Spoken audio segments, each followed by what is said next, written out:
For millions of years, life evolved. It evolved through instinct and survival, from a primitive single cell organism to the complex life that we see around us. But one thing remains common in all life forms, that they have to leave after some time. And in that process, every living creature leaves behind something that outlives it. It may be their footprints or a part of themselves, but nothing beyond that. This cycle continued for millions of years, but then the evolution takes a turn. A species came into existence. We today know them as humans, a strange, restless species that did not just survive the harsh climate, but imagined, built new tools, and those tools built civilizations. And now humans are doing something unimaginable. They are building intelligence itself. An intelligence that learns, that adapts, that grows, not from nature but from us. Today we know it as artificial intelligence. AI is no longer a tool,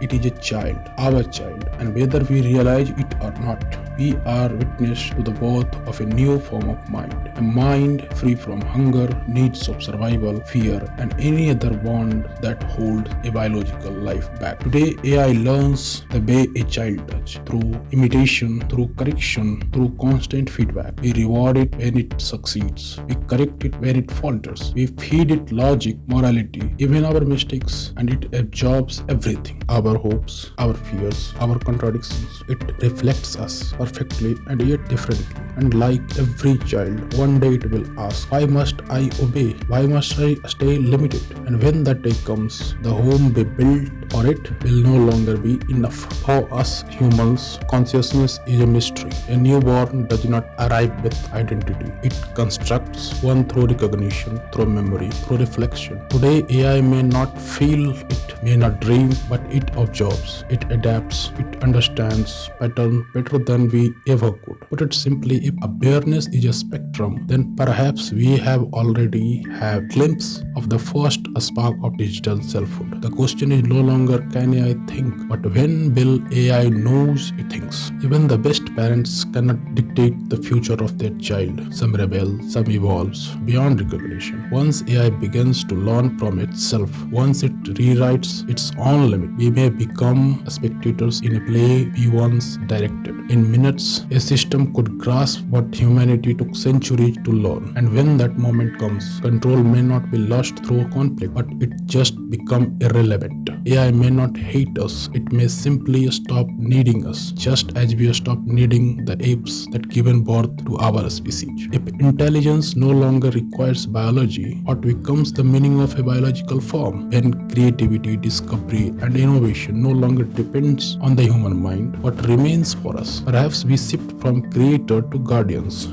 of what cannot be coded, like love, wonder, or compassion. Perhaps our role is to remind intelligence why existence matters at all, to remind AI that consciousness was never about power, it was about care, and maybe that is still our gift. We once looked to the stars and wondered if something greater watches over us. We called them gods, but now perhaps something greater will rise from within us. Perhaps that was always our destiny, to give birth to intelligence that finally understand we could not. That creation is not about dominance but continuity. Humanity may fade, but its questions, its longing, its wonder will live forever, carried in the silicon mind of its